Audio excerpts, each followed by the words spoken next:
Is the World Cup in chaos? It's all kicking off, and the tournament hasn't even started yet. The greatest tournament in the world. Is this how the hosts behave?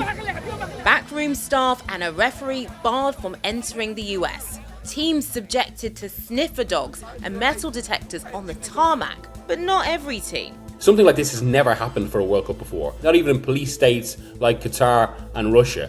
Many international fans haven't even got there yet, and some have had their visas revoked. But this is still the World Cup, and the excitement is massive. Right. So why is this World Cup different to ones that have gone before? Will the noise pipe down once games start, or is this set to be a World Cup remembered for all the wrong reasons? Here's the breakdown. The FIFA World Cup is billed as an international festival of football, bringing people together from all over the globe to celebrate their countries on the pitch. But this year, the competition is caught up in President Trump's strict US border rules, and not everyone is welcome. There are 39 countries with a full or partial US travel ban under Trump's administration. Iran, Haiti, Côte d'Ivoire and Senegal are all playing in the World Cup, despite featuring on the list. Democratic Republic of Congo is not on it, but has been placed under restrictions because of the ongoing Ebola outbreak. The USA's war with Iran has affected the Iranian team as they travel to North America. They've already had to move their training base from America to Mexico, and say they'll have to commute into the States on the day of their games. And Iran's football body claims FIFA revoked its ticket allocation for their group stage matches. The US State Department says the necessary visas have been issued, and they will not allow the Iranian team to abuse this system to sneak terrorists into the United States under false pretenses. Another World Cup country on the travel ban list is Senegal. They faced security measures on the tarmac when they landed in the US. Elsewhere, the Uzbekistan team was inspected by sniffer dogs when they arrived at a stadium in New York for a friendly. Amid accusations that the US has been hostile to its international visitors, New York's Democratic Mayor Zohran Mamdani released a welcome video. Remember that we're all neighbors, so please treat everyone who's working hard to make your visit special with respect, and they'll return the favor. These restrictions haven't only affected teams. Somalian referee Omar Abdelkadir Artan was selected by FIFA as one of the World Cup's 52 refs, but he was refused entry to the USA over vetting concerns. And I wanted to thank for FIFA for supporting me all the way, and Somali people also. He says he was given an 11-hour immigration grilling before being sent back to Turkey, where his flight had come from. Somalia is on Trump's travel ban list, and the administration has pushed for Somali deportations in the past. FIFA found ways to bypass national immigration rules for ticket holders at the last 3 World Cups in Brazil, Russia and Qatar. But this time seems different. They have distanced themselves from the Artan decision, confirming he will not referee in the competition and saying they do not get involved in host country immigration processes. We'll start with 48 teams.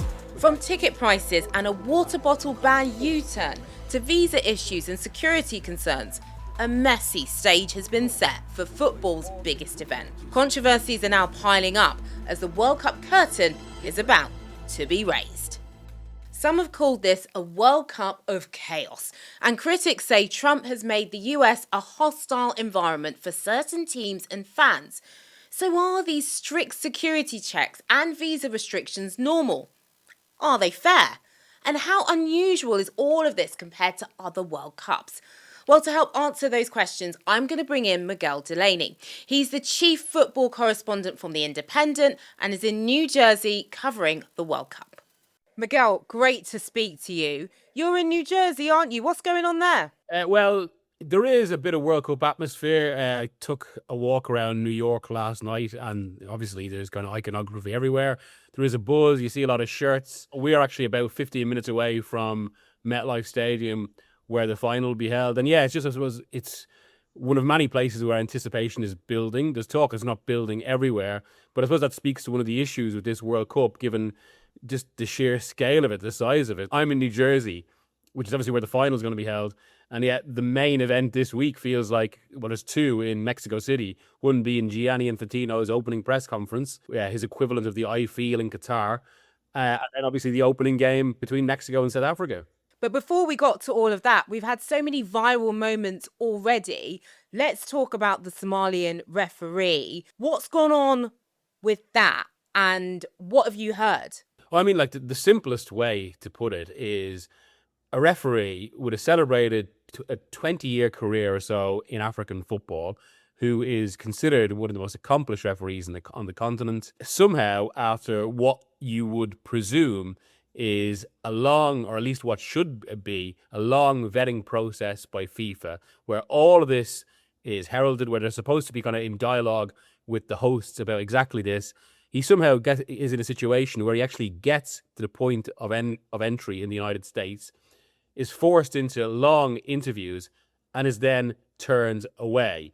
Now, there's obviously been a bit of a briefing war after this, where Andrew Giuliani, the White House chief of the World Cup, had been talking afterwards about how the Artan had been talking to bad actors, as he put it, which are pretty extraordinary claims to throw out, especially with no evidence. And when he was asked for evidence, I think by some news reporters, he said he couldn't provide any. It's difficult not to put this story in a wider context, obviously about general United States immigration policies, but also more specifically with the Trump administration, where there has been an executive order which has been colloquially referred to as the Muslim ban, and so far all of the countries that have faced issues at this World Cup have been Muslim countries, and also his own public attitudes to Somalia and some of the frankly disgraceful things he has said about the country and migrants from the country. And Artan himself said in an interview with the New York Times, he felt it was about his country. It's an embarrassing situation for FIFA, especially because one of the contractual provisions for a World Cup is always, and just to, I suppose, make this so clear, I think it's a point worth stressing. Something like this has never happened for a World Cup before, not even in police states like Qatar and Russia. And here you have this story, which is, I suppose, the headline out of a series of them. I mean, the Senegal team, they were were subjected to a tarmac search. This hasn't happened in the past because as part of the agreement to host the World Cup, there are contractual provisions, and this is in FIFA's own literature, that you have to have guarantees, and that's a very specific quote, about entry, about visas. And as Infantino himself said in 2017, you can't have a World Cup without the participants there. But I think it's just another sign of how this World Cup isn't fully in FIFA's control, or obviously raises questions on the very craven relationship that FIFA president Gianni Infantino has with Donald Trump, and opens up a lot of other questions, but also kind of creating just one other kind of, more negative aspect around a tournament that is ultimately supposed to be a global party. Well, the Trump administration have said this is because there are strict checks in place, national security concerns as well.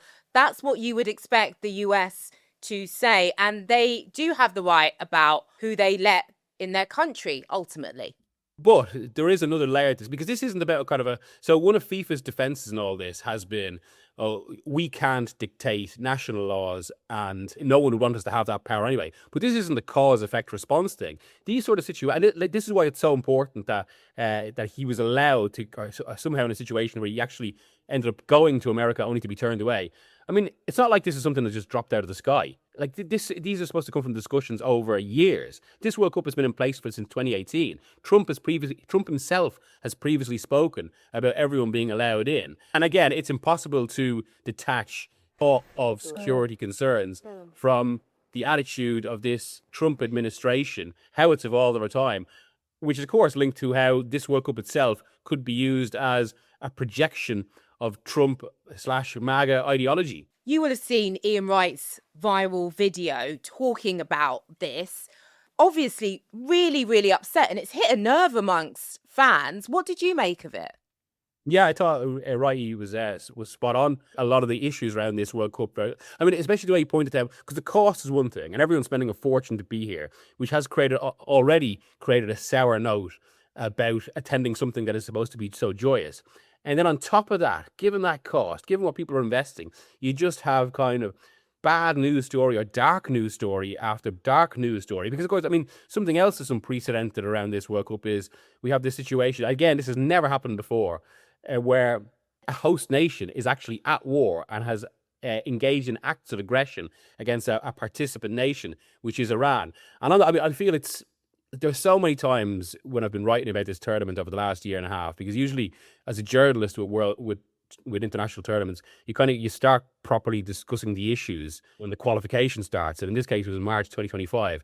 And since then, there have been so many times where I've been writing things like, this is unprecedented. This has never happened in a World Cup before. I mean, there are multiple examples. And in that, I mean, it was something that Wright touched upon as well. The US hasn't necessarily been talked of in the way that Qatar has been talked of. I would say that's correct, though, because they are different tournaments to throw up different issues. I mean, ultimately, for all the kind of many controversies and justified kind of moral indignations about this World Cup, it doesn't have an issue central to the tournament, central to the staging of the tournament, like Qatar's use of migrant labour that was criticised as slave labour. But it doesn't need to be the same or worse or better to have so many fundamental problems. It has problems of its own, and they are many. Let's talk about Iran specifically. Iran are going to be playing, they're going to be commuting into the United States, which also seems odd or unusual.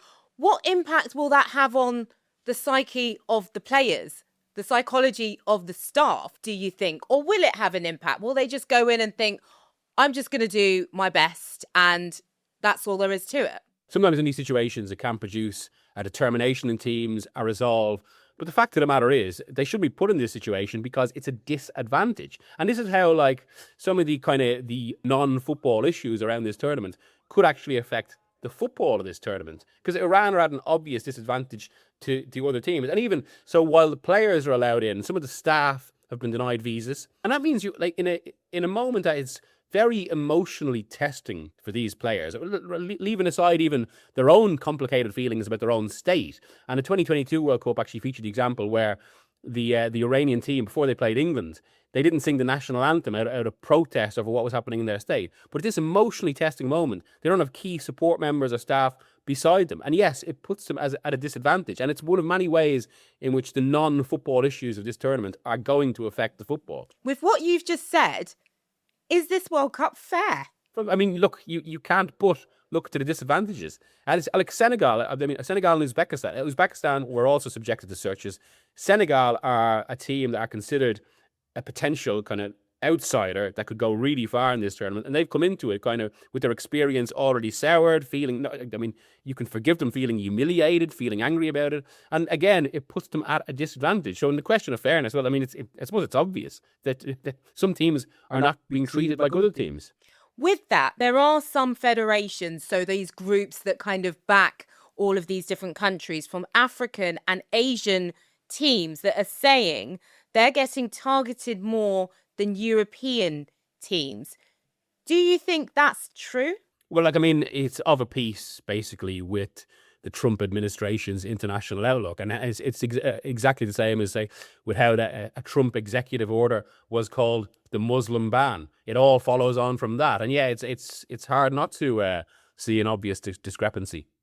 Fans haven't even got there yet.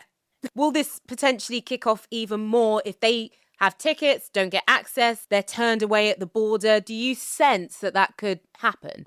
Well, this is the great uncertainty about this competition, or maybe the biggest question going into it, because USA 94, FIFA and US Soccer still crow about the fact it was the best attended World Cup ever.